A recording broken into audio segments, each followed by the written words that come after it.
Honorable members, as I told you, all these reports are informative. They are informative.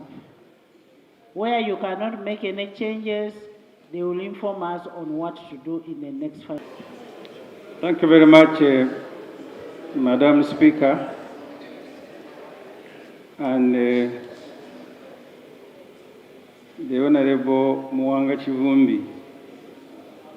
I begin with 9.0, President's Office, vote 001.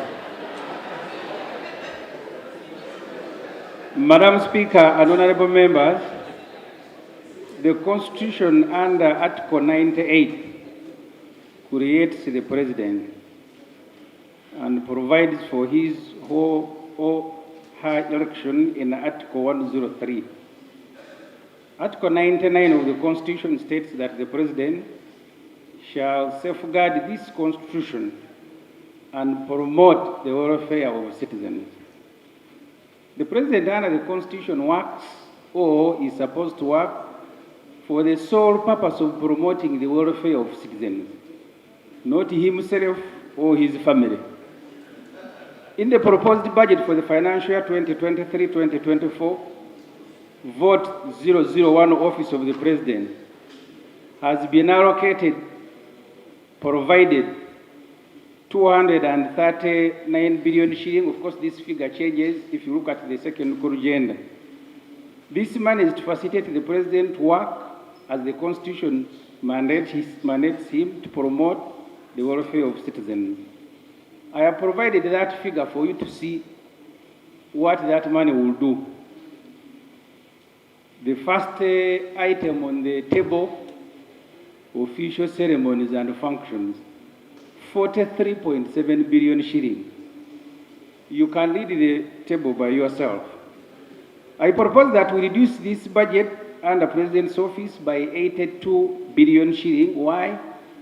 This money for ceremonies and classified expenditure is a candidate for reallocation. How on earth can we provide for 43 billion shillings for ceremonies when the road network in the capital city has broken down? The money for ceremonies should be spent on repairing roads in Kampala and Wakiso. In Tanzania, for your information, late President Magufuli, the only activity he undertook on the independence of Tanzania was a speech, and he said the money should be used to do roads in Dar es Salaam. I go to vote 002 State House. The total budget for the residence of the President in this budget before the second agenda was 417.9 billion. This means that every day the President and his family, because they are the ones staying in the State House, they spend 1.1 billion. They spend 47.7 million per hour and 795,000 per minute. To put it even more clearly, for every 2 minutes, you can count now, every 2 minutes, they are spending 1.5 million every 2 minutes. This parliament will be in breach of the Constitution if it passes a budget that allows the President to illegally swim in luxury at the expense of the citizens' welfare. The Presidential Emoluments and Benefits Act 1998 provides the salary, allowances, and benefits to the President.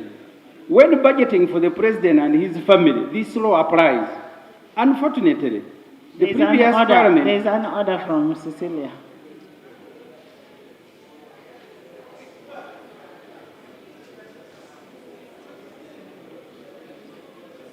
Right Honorable Speaker, the member holding the floor is talking about the expenditure for a family, the President and his wife. The information we have officially is that the President receives only 3.6 million salary per month. Now, is the member in order to impute that the President is spending all these billions when actually the President only receives officially 3.6 million shillings per month.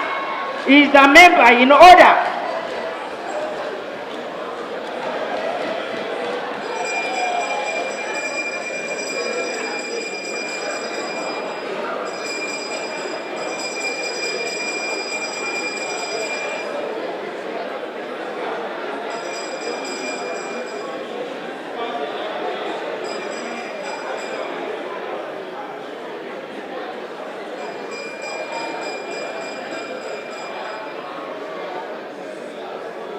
Honorable members,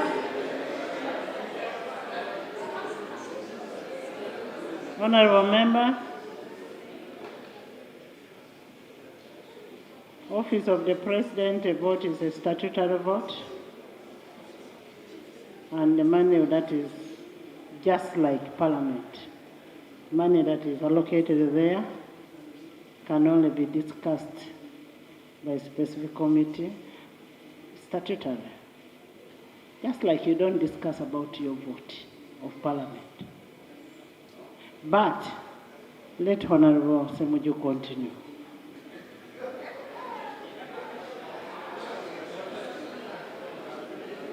Madam Speaker, the Presidential Emoluments and Benefits Act 1998, I am on page 32, allowances and other benefits to the President. When budgeting for the President and his family, this law applies. Unfortunately, the previous parliaments have not guided themselves on what the President and his family is or are entitled to legally. I have for that purpose, Right Honorable Speaker and honorable members, attached a schedule of what the benefits of the President and his family are. And you can straight go to that table. The point the Honorable Cecily Ogwal makes, the salary of the President in first schedule in that law remains 3.6. The list is long. I may not have to go into the whole list. But please take note that anything that you give to the President and his family, either in excess or below what the law provides, is illegal. Because the makers of the law knew that there will be President and the family. That's why they are providing even for his children, for education, for a trip outside. Do not be tempted to provide beyond. In the future, you are going to be arrested for the money that you are just splashing. So that schedule is schedule 1 in the Presidential and Emoluments and Benefits Act. I don't have to read it. I now want to draw your attention, Madam Speaker, and the House to the budget that has been provided for the President and his family, and for you to compare whether it complies with the Presidential Emoluments and Benefits Act. Details are on the table that follows. For a quick reference, donations, 137 billion shilling. Classified expenditure, including money for Wabogo, 120 billion. Travel abroad. Is an order, Eddie? Has he finished his Mamat problems?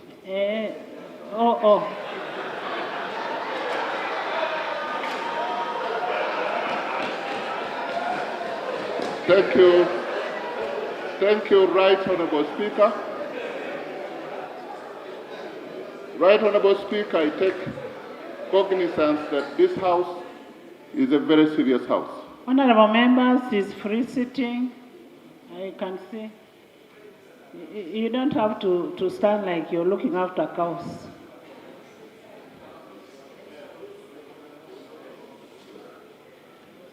Kakumiro, move this side. Yes.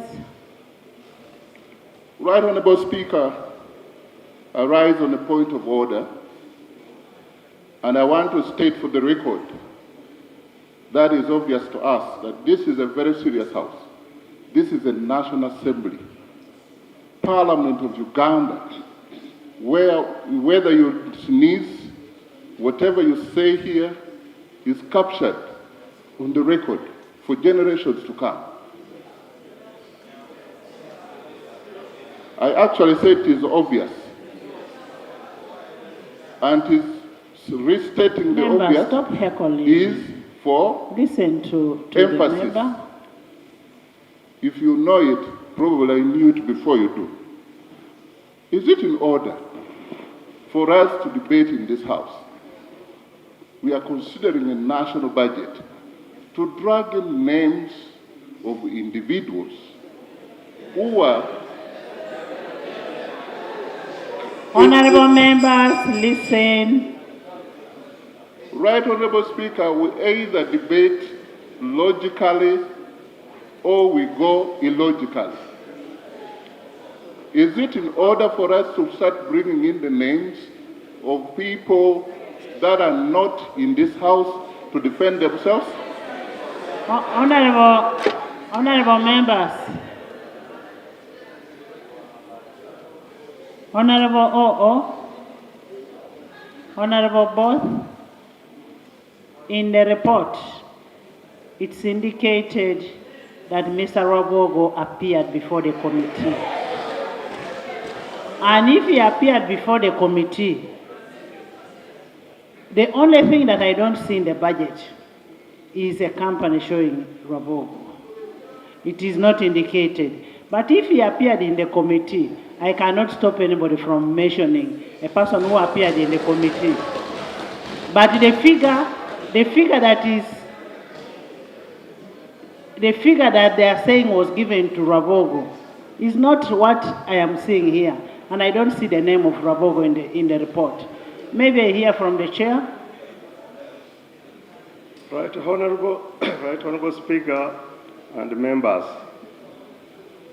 The person Rabogo appeared to the committee to give a committee some insight on export promotion. He had a team and they had a number of products they were trying to give us the vision. If we invested in value addition, we would earn a lot of income. One of them was coffee, there was fish, there was beef, milk. So they gave just that insight to the committee and we received the information. However, as far as these estimates are concerned, there is nothing allocated to what Rabogo spoke about. Information. Yeah. Thank you, Right Honorable Speaker, and thank you, Honorable Chair, for giving way. Right Honorable Speaker, appearing before the committee is not a crime. And Right Honorable Speaker, we have interfaced with many people, with many agencies, headed by people whose names also could be mentioned. Picking one person's name is really demonizing the process of promoting the exports in Uganda. James? Yes, Madam Speaker. I have said if Rabogo appeared before the committee, it has no problem. Yeah. Me, what I don't see an allocation to Rabogo. Exactly. So the information I wanted to relate to my chair is that and if you're talking about vote 2, President's office, is it vote? State House? Talk about State House. So thank you, Madam Speaker. I think let's debate individuals. Let's talk about State House. Madam Speaker, can you summarize? Members, can you summarize? I am finishing. There are things that happen in a committee that we don't want to bring here. For example, when Rabogo came to Munyonyo, Honorable Kaberuka was almost kneeling down to greet him. This one here. Now, can we stop that? Is that what we are supplying today?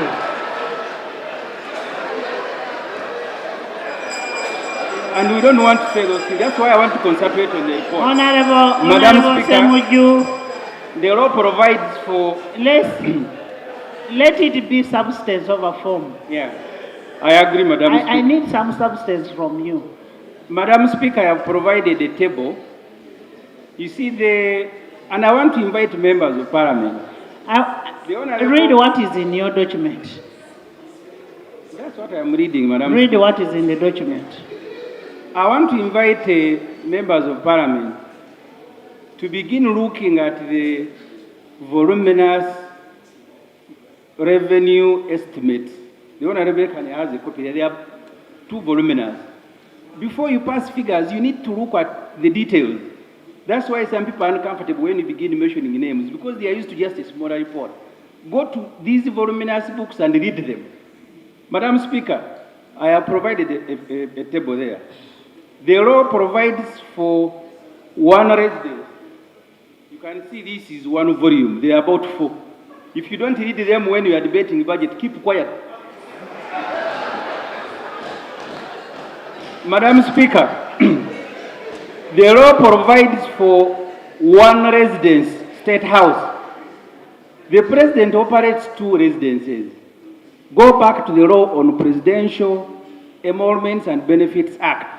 It provides for one residence to the president. Which residences are those? You have told me to read the report. Can I read, madam? The president operates 2 residences at Nakasero and Entebbe illegally.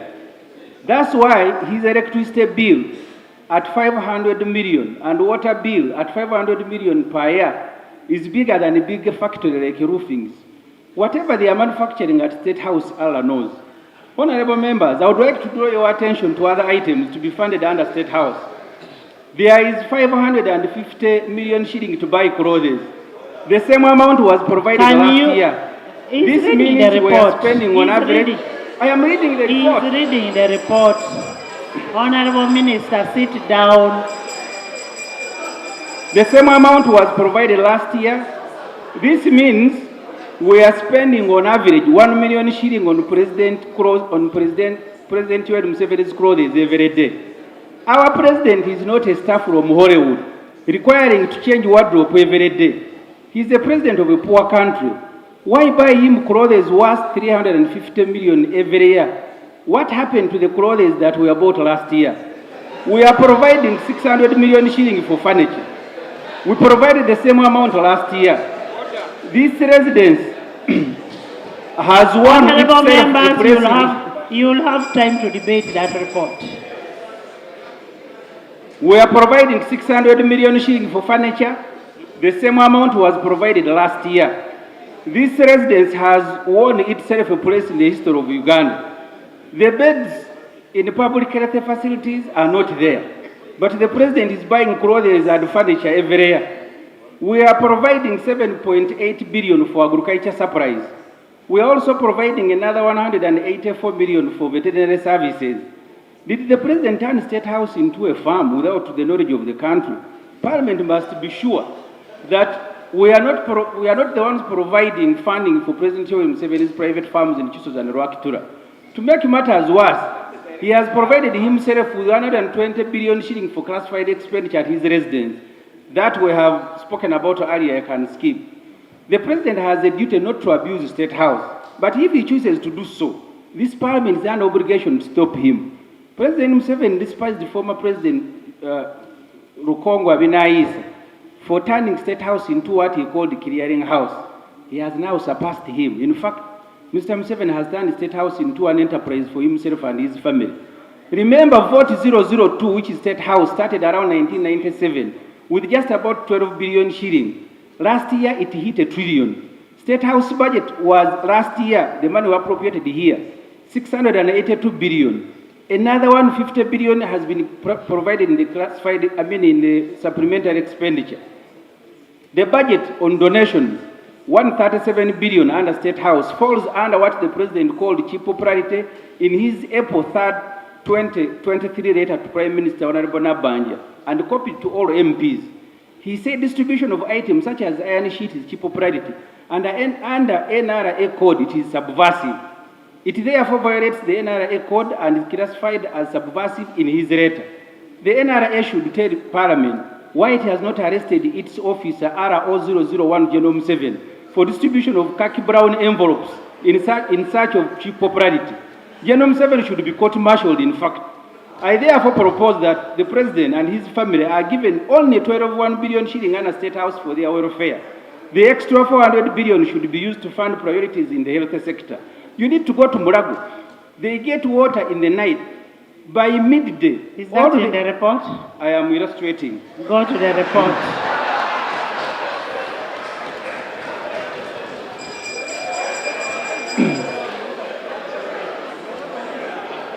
Madam Speaker, Go to the next vote. the money meant for actually under State House should be used to fund the priorities in the health sector that have not been provided for. The funding gap is at 700 billion shillings. That's what our committee was able to provide. Office of the Prime Minister. This office has been allocated 222 billion. The Prime Minister, according to Article 101A of the Constitution, is charged with the following responsibility.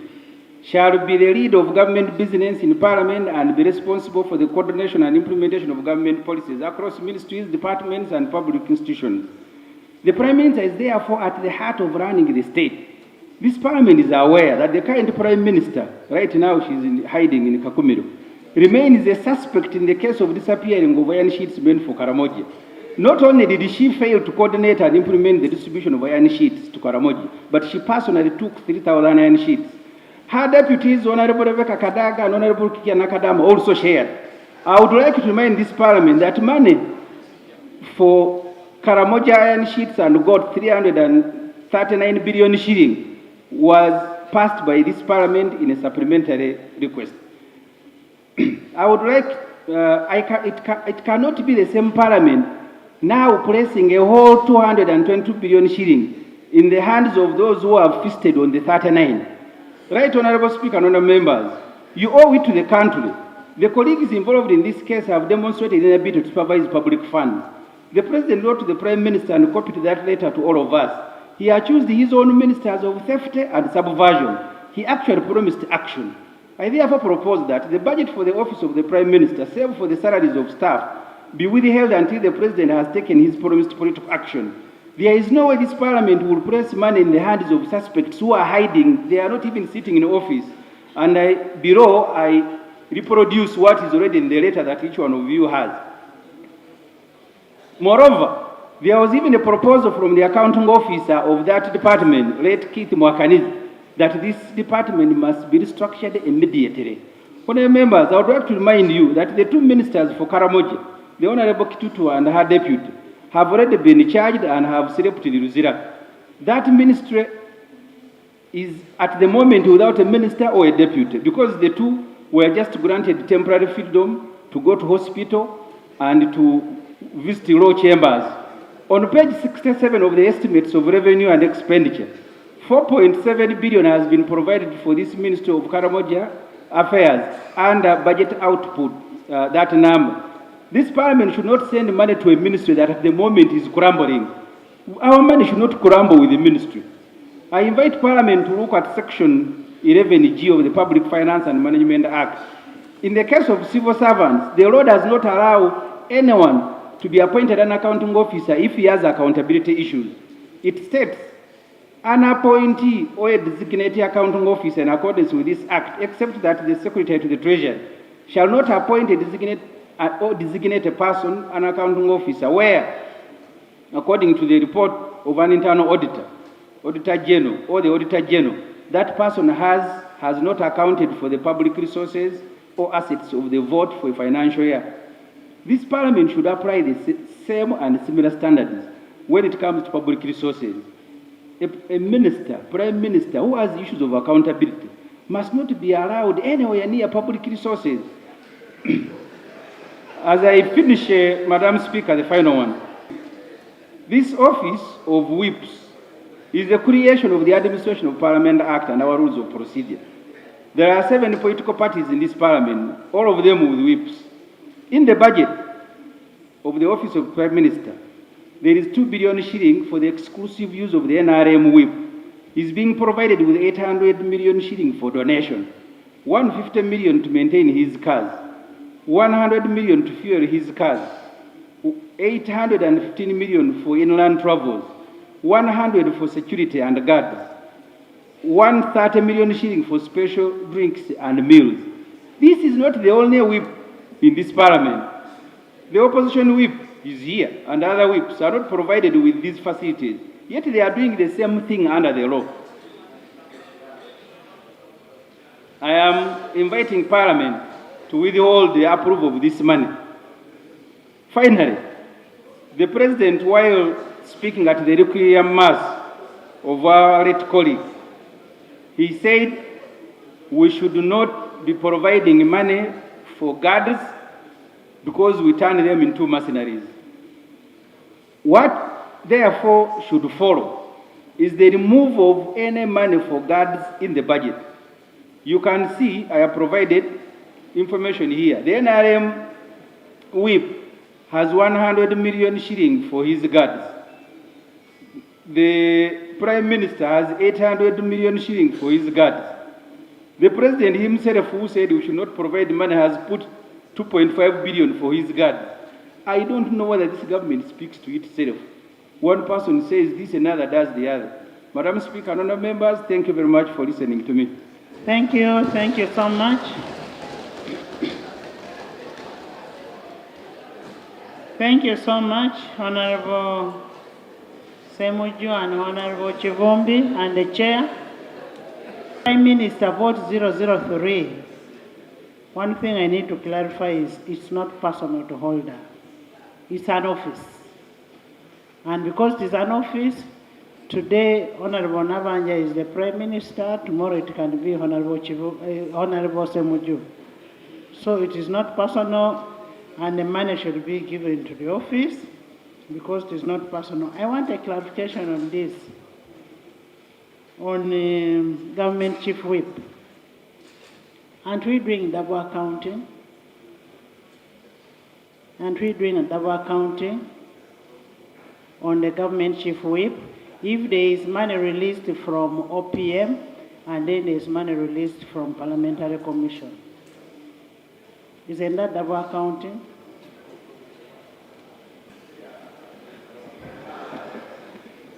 Madam Speaker, the question you are asking is very pertinent. If it is true, now we need to go and verify whether what has been said is correct on the figures, because as Parliamentary Commission we support the government chief whip, the opposition whip. So that's what we need to confirm on the amounts. Members, when we are talking about budgeting, we talk about figures. thank you, Right Honorable Speaker, for your wise guidance. And it is important that we don't lose anything when we listen, when some of us are talking about these matters. Madam Speaker, double counting is something irregular. And I want to undertake that we are going to cross-check. If we find that the item being talked about amounts to double counting, we shall definitely eliminate it from the books. Thank you. On the issue of the gold, I want us to answer these questions one by one. On the issue of the gold, minerals.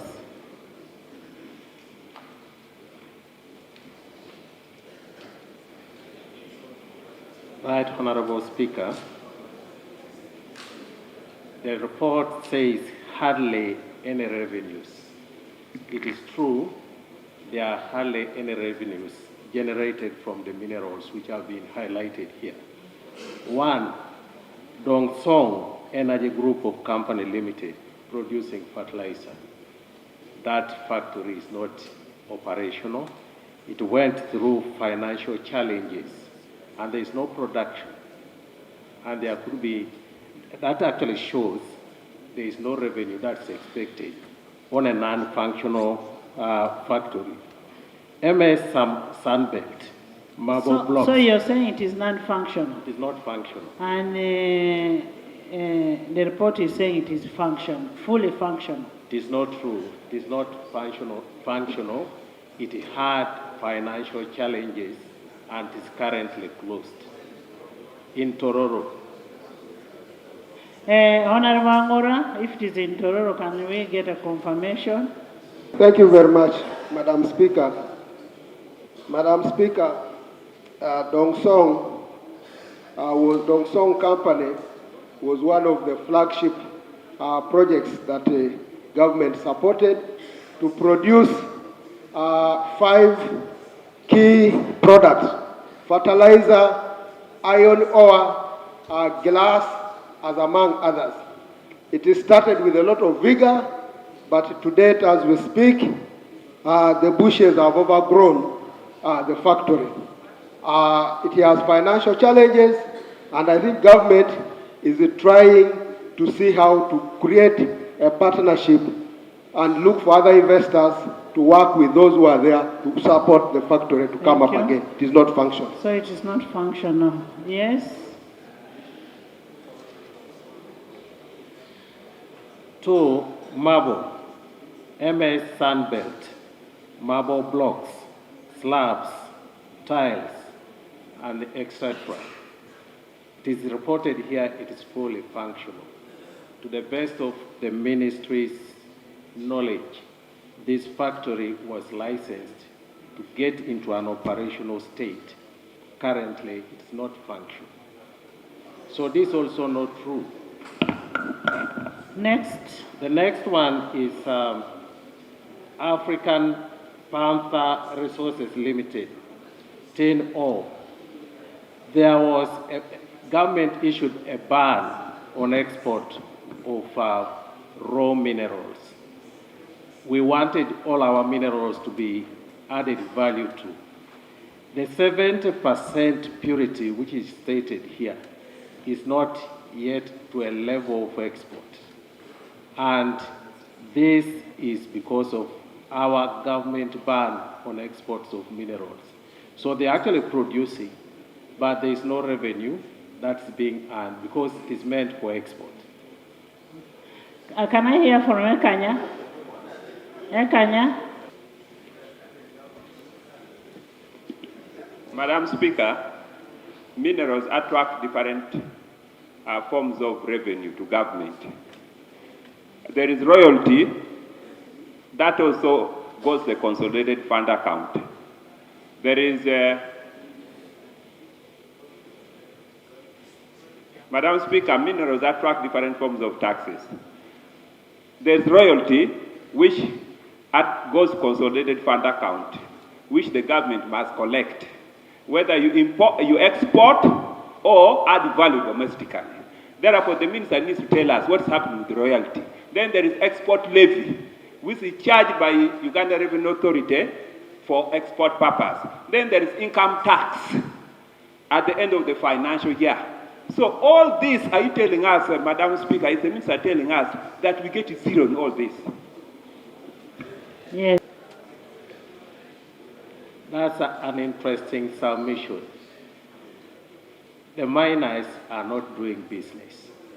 So where do they get the money to pay those taxes? They are not functional.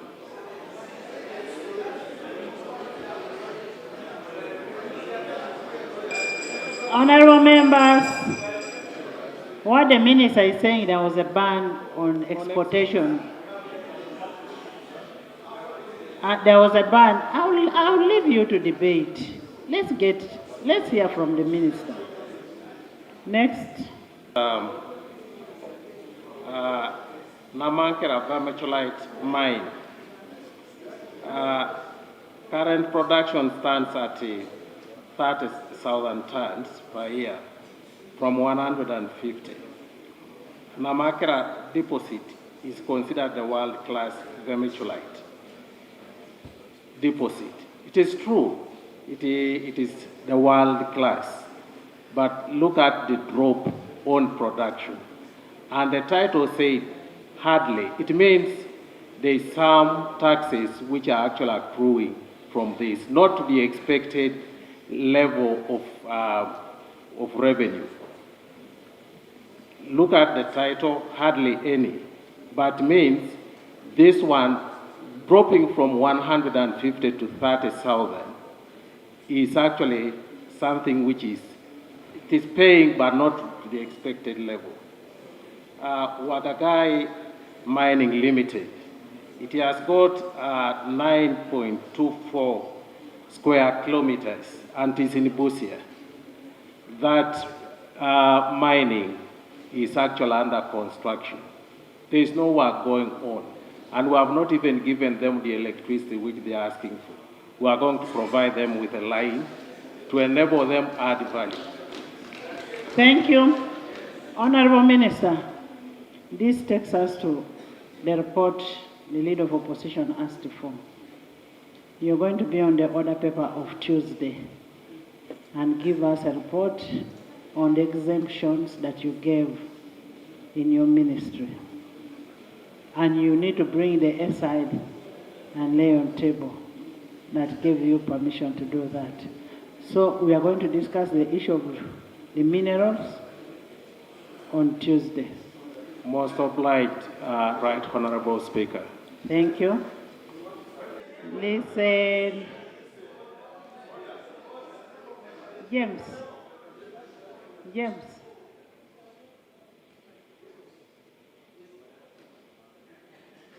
When you're in the house, respect decorum. Please. I will also ask you to kneel down. Minister, do you have what to say? Can we hear from the chairperson on the issue? Thank you, Right Honorable. And a kind reminder, these reports are informative. Right Honorable. Let's hear from him, then you. There is a procedure. Thank you, Right Honorable Speaker. Wouldn't it be procedure okay if it pleases you that this do not appear like a sparring session between the chair and the shadow minister, that you allow debate so that the chairperson responds at once to all emerging issues to avoid a monologue of sorts, Honorable Speaker, if it pleases you. He has a clarification to make, so let him first make his. Thank you, Right Honorable. On matters, I thank also my colleagues for the minority submitted and the report. Colleagues, let's all remember that the Budget Committee is a committee of this Parliament, and whatever the Budget Committee processes is referred to the committee by the floor. Sector committees scrutinize these estimates and present the reports to the floor. The reports are referred to the Budget Committee just for reconciliation and consolidation. Nothing appears in our report that is not within what's adopted by the floor. Colleagues, I would like to respond. Issues like budget support. Our colleagues raised that the amounts are declining. Budget support, these are grants and loans. If they are declining, don't we celebrate? Because it's reducing our debt. And also we have to understand the parts for concessional going up. We did mention in our report that there are reasons why these non-concessional loans are taking stride. Because if we are getting loans, the lenders have also faced shocks. When shocks hit the world, even the lenders get affected. So the lenders are less willing to lend. They can only lend based on the terms which can accommodate their level of risk. Because if you are lending where there is a lot of uncertainty in the world economic, global economies, you lend only when the terms the benefits seem to be convincing. So that's why the non-concessional loans are now start growing, because the lenders, even their businesses, their internal generations are not doing very well. So they raise the interest. So that's where we are. So the problem is the capacity. Do we have the capacity to reduce the concession and non-concessional? That's where the trouble comes. Clarification. You've attempted to explain why we cannot get concessional loans or why the burden of non-concessional loans is growing. I'm acutely aware Uganda has a drawing rights with International Monetary Fund up to $1 billion, which is a concessional facility, and we could not fully exploit it because the country was supposed to undertake reforms. As the budget committee attempted to ensure the Ministry of Finance complies with the proposals which were put to the ministry, so that going forward we can be able to benefit from very concessional facilities. Thank you, colleague, for that question. I think this one, Minister of Finance, the implementer, has the information up to date on that. I think, Right Honorable, if Honorable Minister can chip in for that, it would give an update. Let me first hear from Honorable Ngora, then Minister comes in. Madam Speaker, I think my colleague has mixed the two, non-concessional and concessional funding.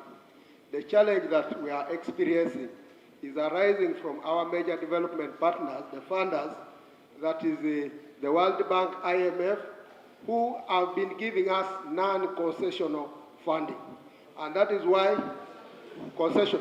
Now we are now moving to expensive funding. And I thought that is what the Minister of Finance will have to clarify further, but based on many circumstances that could be arising from the shocks coming from COVID, arising from the challenges that we're experiencing from Ukraine. So the funding will continue to reduce.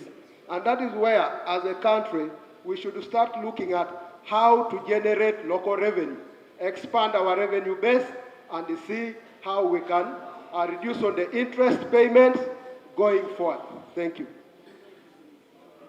Right Honorable Speaker, I need to update Honorable Kuzuli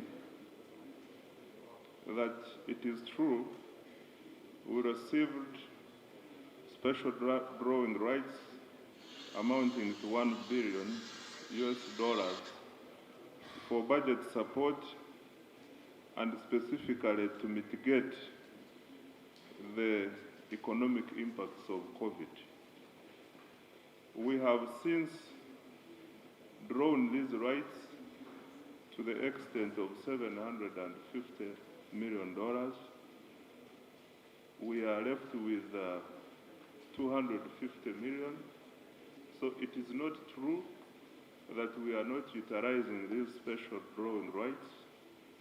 And the service level agreement we are talking about, yes, we had several engagements with IMF, and we agreed, and now everything is going as we had planned.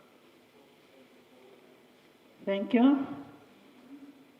Right Honorable, I move now the corporations and state enterprises. Colleagues, the committee analyzed truly and found out, as it's mentioned in the main report, that some corporations have not yet fulfilled the requirement as per the law. So when we interrogated, we found a situation whereby we thought we appropriate the funds and have the oversight role of our sector committees where these enterprises fall, be followed up. Chair, so what was your basis of allocation? If they have not told you what they want, how did you allocate that money? Right Honorable, the money which they brought for allocation, in the estimates, is what was appropriated. And really, the reports came from the floor to the committee. So where there are non-disclosure issues, we check the substance and the legal form and find that in order not to cause paralysis, this money be appropriated. That's what we pray. However, let's all be informed that the committee does work on behalf of Parliament. So we bring our report and the Parliament will take a decision. So we are not a dictatorship. So can we first hear from what does the law say about giving your budget estimates to Parliament vis-a-vis appropriation, and what are you going to do as a ministry? Are you going to give money to the entities that they did not ask for?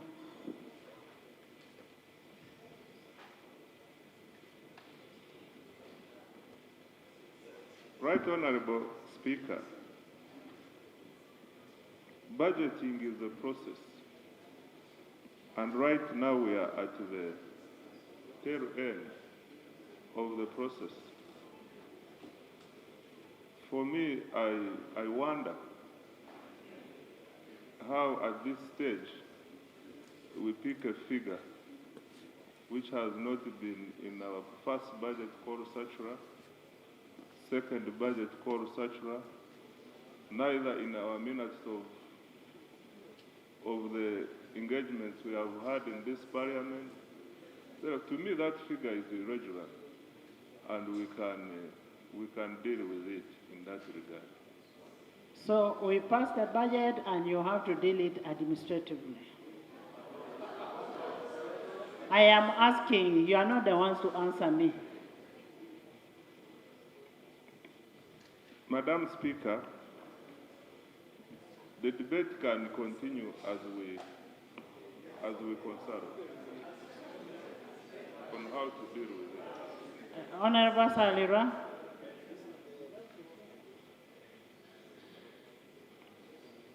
Thank you, Right Honourable Speaker.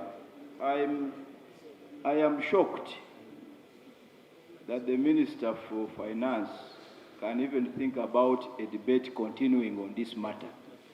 What we are talking about is a constitutional issue. So how are we going to proceed when there is a flagrant violation of the Constitution? And I would like to invite the Minister for Finance to address his mind specifically to Article 156 of the Constitution. Address your mind to Article 156 of the Constitution.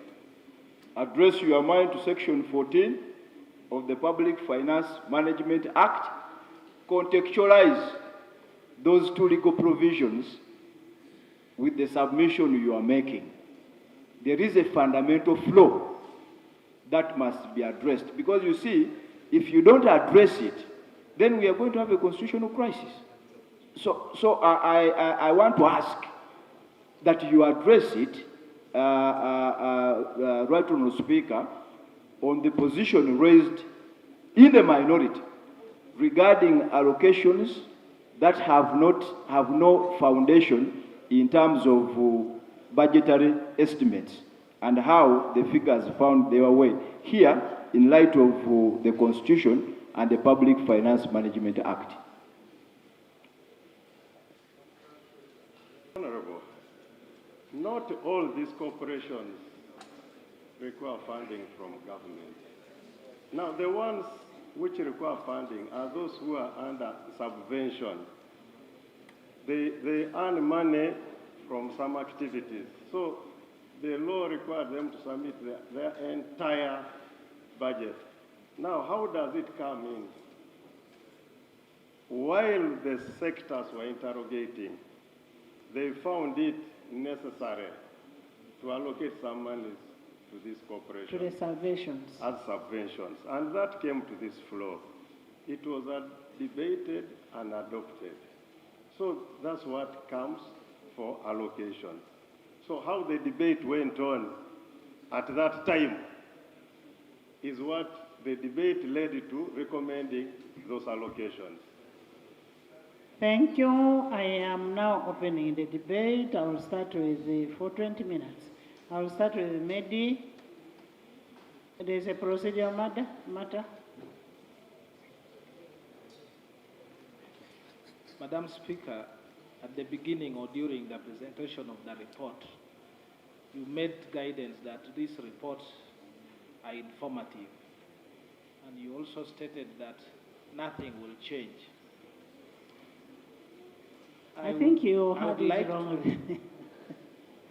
That's why I want clarification, so that when we debate, we know where we are going. Madam Speaker, when we debate, in light of the rules that are provided in our rules of procedure, specifically Rule 151 and 152, this debate is supposed to inform how we supply.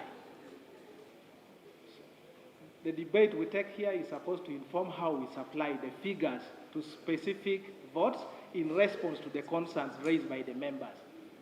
So where, for example, the members have concern that a certain sector, I will give the example of the current trend, the intern doctors are not provided for in the final figures presented by the budget committee. And the entire debate points to that direction, that the House wants more money to be added there and some money deducted. How will we proceed if we are not going to have powers to vary anything in this report? Madam Speaker, that should be quite clear, brought to us. The issue of the interns. Madam Speaker, it's not only the... I am answering question by question. Right Honorable. With the available funding provided for interns is 10.8 billion shillings. But the required, the ideal, is about 80 billion shillings. So I am again being informed. I think the minister can clarify on that matter because... Chair, can you submit? Right, Honorable.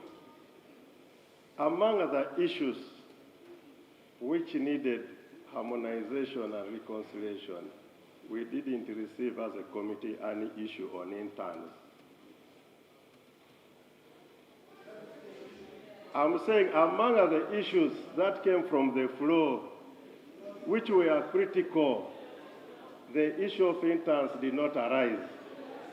But however, funds were provided for the interns.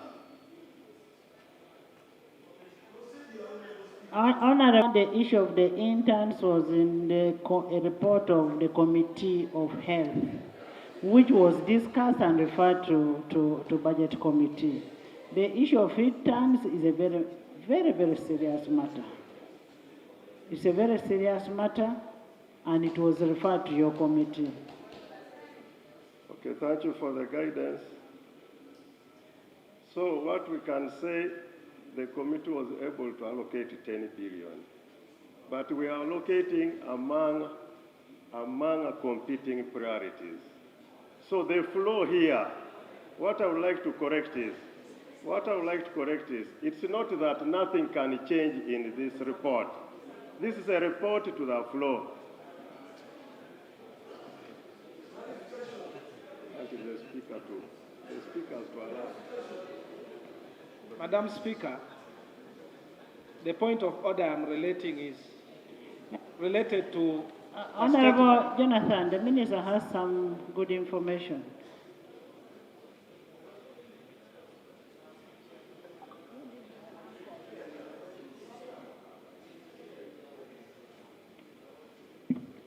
Thank you so much, Right Honorable Speaker. Right Honorable Speaker, indeed the issue of the interns and the SHOs is very, very vital and a big concern. The petition came to your office.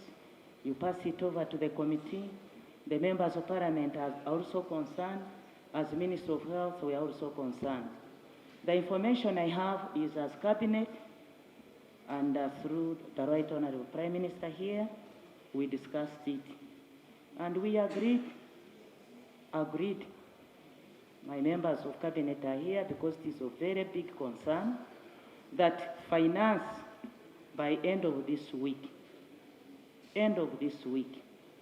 we have 22 billion that is in areas for the interns that had already done their work. We have an outstanding of 80 billion for 1,091 interns that are yet to be deployed. As a ministry, 1,091 to be exact, and the senior house officers. As of now, as a ministry, we have already prepared and we are ready to deploy the 1,091 in our 51 sites of deployment. Minister of Finance rightly is saying we have provided 10 billion, which you rightly said is not enough. What is it now? The commitment by the Minister of Finance, Honorable Kasajja, and with all the members of Cabinet having discussed the issue, committed himself that by end of this week, he is going to look for this money. I am giving information to the budget. I am giving information to the Minister of Finance here who was there, that as a ministry, we are waiting for this money and we deploy the interns. So I thank you so much. As we get the areas, we need what is sustainable for the whole period. So that's why we need to have it budgeted sufficiently. We need sufficient budgeting for the interns. Let's clear the 22 billion, which is supposed to be paid by end of this week. That is the areas. But we also need the money in the budget to sustain the whole stay of the interns. Yes. Now, two procedures. Then we shall not debate. If you want to debate, don't go into